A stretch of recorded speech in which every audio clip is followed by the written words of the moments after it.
এটা সুভাষচন্দ্র বোসের টুপি। বন্ধুরা তোমরা সবাই কেমন আছো? ইয়ারটি ফ্যামিলি ব্লগসে তোমাদের সবাইকে ওয়েলকাম। তো আজকে আমরা রেডি হয়ে গেছি। আজকে কোথায় যাবো বাবা? বরমশাই রেডি হয়ে গেছে, ও এখন বাইরে যাচ্ছে বাইকে। আমরা আজকে যাব হচ্ছে কোথায়?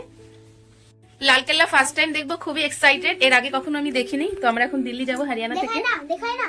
बस नकली में देखा नकली में देखा है, फोटो में देखा है, असली में नहीं है ना तन्नू। তো চলো আমরা এখন যাবো সবার প্রথমে মেট্রো স্টেশন। তো মেট্রো স্টেশনে যাবো বাইকে, ওখান থেকে যাবো মেট্রোতে করে দিল্লি। 1.5 ঘন্টা লাগবে না গো? হ্যাঁ 1.5 ঘন্টা সামথিং লাগবে। তো ভিডিওটা স্কিপ করো না, শেষটা দেখো আর আমার চ্যানেলটাকে সাবস্ক্রাইব করে দিও, আমার সঙ্গে থেকো।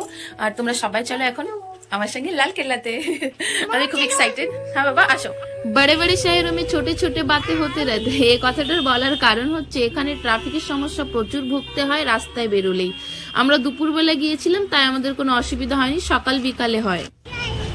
তো আমরা মেট্রো স্টেশন চলে এসেছি। এটা হচ্ছে পার্কিং এরিয়া, এটা হচ্ছে মেট্রো স্টেশন। তো এখন ভিতরে যাবো, একটা টিকিট কাটবো, সরি একটা না দুটো টিকিট কাটবো।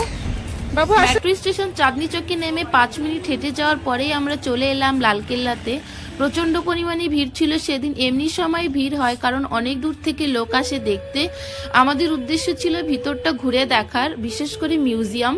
তো মিউজিয়ামে যাওয়ার জন্য আমাদের দুটো টিকিট কেটে হয়েছিল। 40 টাকা পার টিকিট ছিল, দুটো 80 টাকা। আমরা মেইন গেট দিয়ে ভিতরে ঢুকতে সবার প্রথমে আমরা দেখি স্টল বসেছিল। সেখানে একটা চাদর আমার ভীষণ পছন্দ হয়েছিল, কিন্তু আমার বরমশাই কিনে দেয়নি। তবে এটা অনেক পুরানো হয়ে গেছিল বলে না, কালারটা চটে যাচ্ছিল, মানে লালকেল্লার। আমি আর আমার ছেলে যেদিকে হেঁটে যাচ্ছি সেটা ছিল বৈঠকখানা রাজাদের।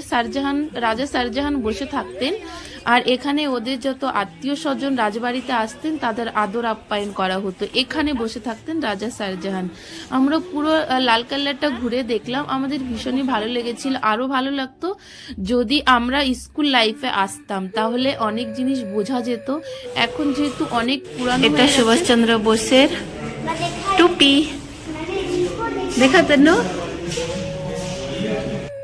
এটা ছিল একটা মিউজিয়াম যেখানে সুভাষচন্দ্র বোসের কিছু জিনিস ছিল মিউজিয়ামে।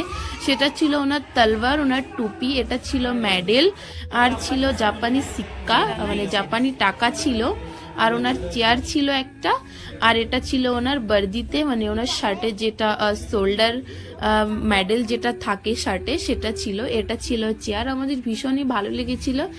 আমি ভাবিনি যে কোনোদিন দেখতে পারবো। সত্যি আমি খুব খুশি হয়েছিলাম যে আমি নিজের চোখে দেখতে পেরেছি। যেটা আমি বইতে পড়তাম আগে সেটা আমার নিজের চোখে দেখেছি। আমি ভীষণ এক্সাইটেড ছিলাম। সেটা সম্ভব হয়েছে আমার বরমশাইয়ের জন্য, উনি আমাকে দেখিয়েছেন। আর 26শে জানুয়ারি গেছিল বলে এখানে একটা নেতাজি সুভাষচন্দ্র বোসের মূর্তি বানানো ছিল, সেটারও একটু ভিডিও বানিয়ে নিয়েছি আমরা। তো পুরো লালকেল্লাটা ঘুরে আমাদের ভীষণ ভালো লেগেছিল। তোমরাও আসতে পারো লালকেল্লাতে। কেউ যদি দিল্লিতে এসে থাকো প্লিজ ঘুরে যেও। আমাদের প্রচন্ড পরিমাণে খিদে লেগেছিল, তাই আমরা চলে গিয়েছিলাম KFC-তে কিছু খাওয়া দাওয়া করতে। নিয়েছিলাম পপকর্ন আর নিয়েছিলাম চিকেন বাস্কেট। তো গাইস, আমার এই ছোট্ট ব্লগটা যদি তোমাদের ভালো লেগে প্লিজ সাবস্ক্রাইব করে দিও। বাই বাই, তোমাদের সঙ্গে দেখা হবে নেক্সট একটা ব্লগে।